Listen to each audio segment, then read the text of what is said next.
Hello दोस्तों, मैं हूं अभिषेक और आप सभी का स्वागत है हमारे यूट्यूब चैनल पे। दोस्तों, आज हम लोग बात करने वाले हैं द ग्रेट नालंदा यूनिवर्सिटी के बारे में। कैसे ये इतना ख़ास था और कैसे इसको एक बर्बर सेनापति के द्वारा नष्ट कर दिया जाता है और दोबारा से इसका पुनरुद्धार बिहार सरकार, भारत सरकार और कई एशियाई देश जिनके सहयोग से किया जा रहा है। तो चलिए शुरू करते हैं। सबसे पहले हम नालंदा यूनिवर्सिटी के बारे में जानें तो इसकी शुरुआत जो है कुमार गुप्त, जो कि गुप्ता एम्पायर के प्रथम शासक थे, उन्होंने की थी। 427 ईस्वी 5th सेंचुरी में नालंदा यूनिवर्सिटी का नींव रखी गई और उसके बाद जैसे जैसे समय बढ़ता गया, नालंदा यूनिवर्सिटी अपनी प्रसिद्धि को हासिल करने लगी। नालंदा यूनिवर्सिटी के बारे में कहा जाता है कि यहाँ पे 10,000 विद्यार्थी, 10,000 स्टूडेंट्स और 2,000 आचार्यस, प्रोफेसर्स एक साथ एक ही कैंपस, एक ही परिसर में रहा करते थे। ये बहुत ही बड़ी बात है उस समय में, 5th सेंचुरी में, जो शायद ही कोई ऐसी यूनिवर्सिटी उस टाइम पे एग्जिस्ट करती थी। वो कैसे खाक हो गया, कैसे एक बर्बर सेनापति ने उसको खाक कर दिया। नालंदा यूनिवर्सिटी के बारे में कहा जाता है कि 9 फ्लोर की उसकी लाइब्रेरी थी, पुस्तकालय थी, जिसको धर्मगंज के नाम से जाना जाता है और उसको 3 भागों में डिवाइड किया जाता है, रत्ना सागर, रत्नरंजक, रत्नादोधी।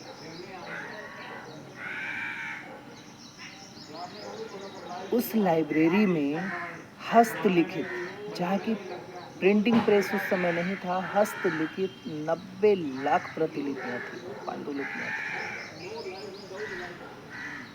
माना जाता है कि जब नालंदा यूनिवर्सिटी को जलाया गया तो 1 दिन, 2 दिन, हफ्ता या महीना नहीं, पूरे 3 महीने तक आग जलती रही थी। एक ज्ञान का भंडार, ज्ञान का खजाना कितना बड़ा रहा होगा, आप इमेजिन कर सकते हैं, जिसको 3 महीने तक चलती रही थी। सही मायने में हर एक हिंदुस्तानी को अंदर से खून खौला देने वाली बात है। वो नालंदा यूनिवर्सिटी जो, अगर हमारे पास वो सारी हस्तलिखित पांडुलिपियाँ होती तो शायद हम दुनिया के सबसे आगे जाने वाले देश होते, शायद 100 साल आगे चले गए होते। लेकिन अफ़सोस, हमने अपना पास्ट खो दिया।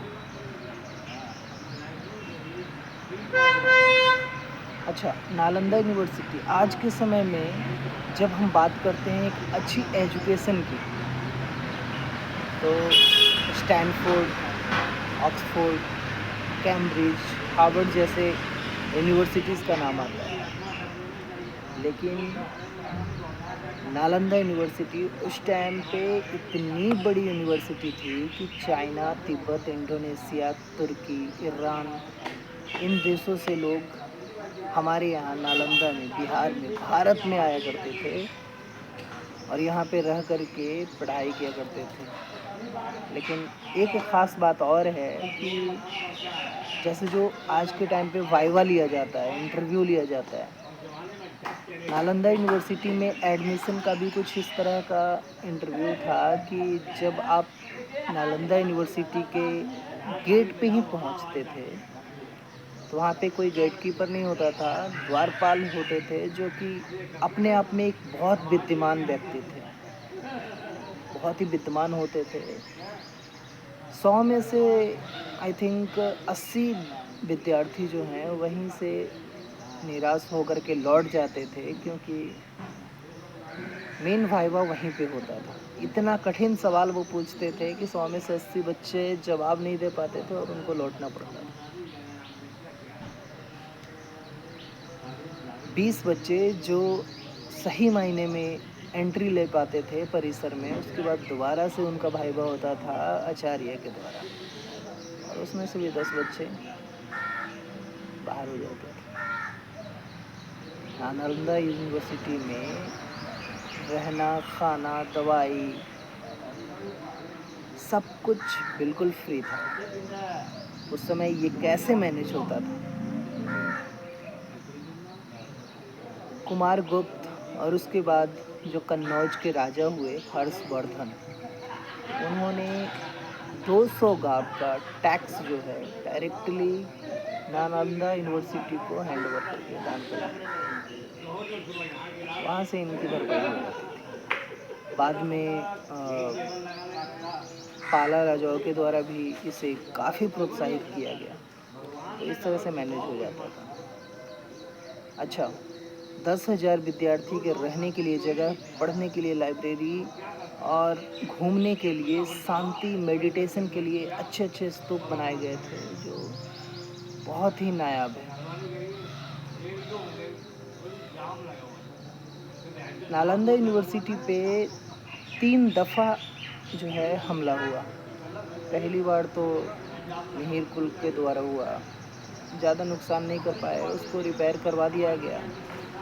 गुप्ता एम्पायर के शासक जो थे उन्होंने गिरफ्तार भी किया उनको और उसके बाद उनकी माँ के कहने पे छोड़ दिया। दूसरी बार गौड़ जो कि बंगाल से थे, वो भगवान शंकर के परम भक्त थे, भगवान शंकर के मानने वाले थे।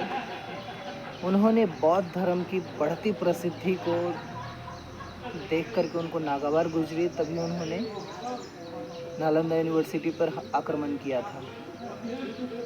एक बात और कही जाती है कि जो कन्नौज के राजा हैं हर्षवर्धन, उनसे भी उनका टकराव था। तो इस तरह से, क्योंकि हर्षवर्धन नालंदा यूनिवर्सिटी को सपोर्ट करते थे फाइनेंशियली और वैसे भी, तो एक तरह से वहाँ से जो फ्रस्ट्रेशन था, गौड़ जो हैं यहाँ आकर के नालंदा यूनिवर्सिटी पे अटैक करते हैं। लेकिन कुछ खासा नुकसान नहीं होता है, उसको भी हम लोग मरम्मत करवा लेते हैं। लेकिन एक समय की बात है जब इख्तियार उद्दीन मोहम्मद बिन बख्तियार खिलजी, ये नाम याद रखिएगा, इख्तियार उद्दीन मोहम्मद बिन बख्तियार खिलजी, ये वही शख्स, वही सेनापति, वही तुर्की है, तुर्की पारसी है जो नालंदा यूनिवर्सिटी को खाक में मिलाने का आदेश देता है। ऐसा क्यों करता है? उसके पीछे भी इसका घमंड और बर्बर भरी नापाक सोच है, वो आपको मैं बताता हूँ। एक बार की बात है, बख्तियार खिलजी जो है बीमार पड़ जाता है और ऐसा बीमार पड़ता है कि शायद ही वो मर जाता। उसके हकीम जो हैं हार मान लेते हैं, हर तरह का कोशिश कर लेते हैं बचाने का, वो नहीं बचा पाते हैं। तब उन्होंने एक सलाह दी कि नालंदा यूनिवर्सिटी के आचार्य वो आपकी इलाज सही तरीके से कर सकते हैं। उनका नाम था श्री भरदर समथिंग, मैं मेंशन कर दूंगा। वो आपका इलाज करवा सकते हैं, आपको ठीक कर सकते हैं। तो बख्तियार खिलजी कहता है कि मैं गैर मुसलमान के हाथ से एक दवाई का निवाला नहीं खाऊंगा और न ही मैं इलाज करवाऊंगा। ये बात आचार्य के पास पहुंचती है, लेकिन आचार्य भी आचार्य थे, बहुत ही बड़े यूनिवर्सिटी के टॉप प्रोफेसर थे। उन्होंने एक्सेप्ट कर लिया कि चलो बिना दवाई के हम आपको ठीक करते हैं। उन्होंने क्या किया कि एक कुरान शरीफ किताब उनको दी और बोले कि हे शासक, आप सिर्फ इस कुरान को पढ़िए और आप ठीक हो जाएंगे। सबको भी लगा कि चलो हमारा कुरान है, पढ़ने में कोई ऐतराज़ नहीं। वो डेली पढ़ता गया और सही मायने में वो ठीक भी हो गया और स्वस्थ हो गया। वो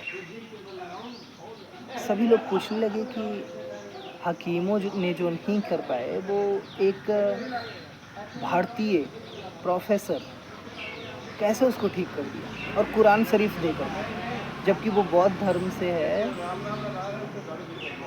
तब खुलासा करते हैं हमारे प्रोफेसर कि हमने कुरान शरीफ के कॉर्नर में एक ट्रांसपेरेंट दवाई जो है हर पेज पे लगा रखी थी। जो थोड़ा थोड़ा करके जब वो पेज को पलटते तो थूक का इस्तेमाल करते थे। पेज को पलटने के लिए लोग पहले ऐसे ही करते थे। आज के टाइम पे भी कई बच्चों के इस तरह की आदत है जो थूक लगा करके पेज को पलटते हैं। तो इस तरह से हल्का हल्का डोज जो है उनके शरीर में गया और वो स्वस्थ हो गए। जब बख्तियार खिलजी को ये बात पता चला कि हमारे हकीमों के पास हमारे लिए इलाज का कोई तरीका नहीं था और ये हिंदुस्तानियों के पास इतना कुछ कैसे, घमंडी था और किसी को आगे देखना उसको पसंद नहीं आया। तो उन्होंने आदेश दिया कि नालंदा यूनिवर्सिटी को जड़ से मिटा दो। ये 1193 ईस्वी का बात है, 12th सेंचुरी का लास्ट, जब ये आदेश दिया गया। बर्बर तरीके से आचार्यों को, स्टूडेंट्स को मौत के घाट उतार दिया गया और जो पुस्तकालय थी धर्मगंज, उसमें आग लगा दी गई। पूरे 3 महीने तक आग सुलगती रही, झलकती रही। ये अपने आप में बहुत ही दुख भरी कहानी है। अगर हमारे पास वो सारी आयुर्वेद, मैथमेटिक्स, खगोल विज्ञान,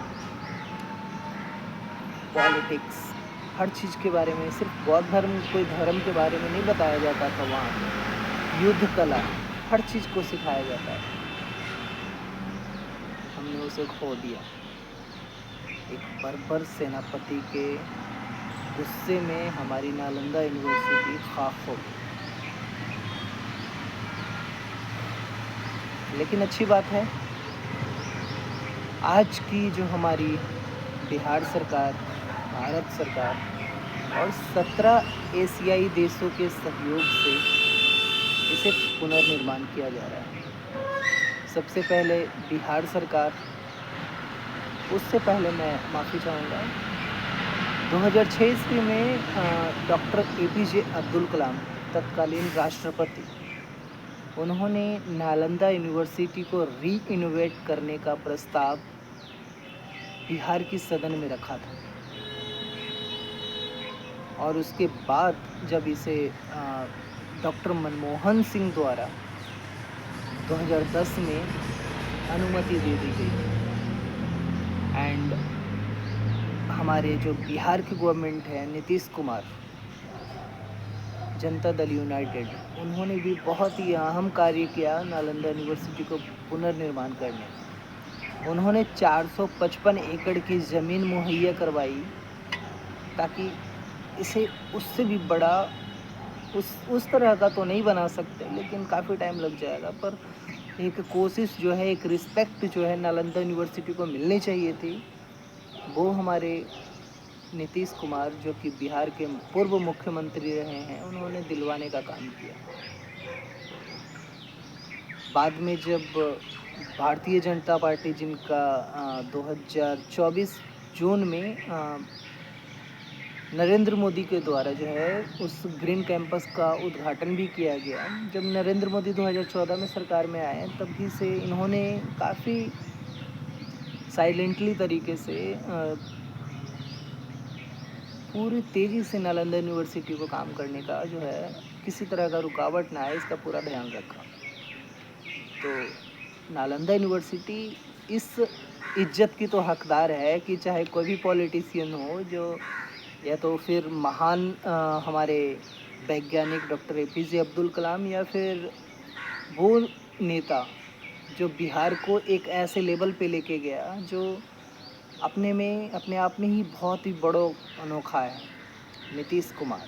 और उसके बाद भारत के प्रधानमंत्री, जिनकी ख्याति प्राप्त है कि पूरे भारत भर में, पूरे विश्व भर में इनको विश्व गुरु का सम्मान दिया जाता है, उन्होंने भी नालंदा यूनिवर्सिटी को सम्मान दिया और जो भी हो सका करा। और एक ऐसे प्रधानमंत्री जिनके बारे में कहा जाता है कि उन्होंने एक भी डिसीज़न गलत नहीं लिया, और एक एक डिसीज़न, चाहे वित्तीय हो या फिर भारत के हित में हो, बहुत ही बढ़िया लिया। डॉक्टर मनमोहन सिंह। उम्मीद है आपको ये कहानी सुनकर अच्छा लगा होगा। धन्यवाद।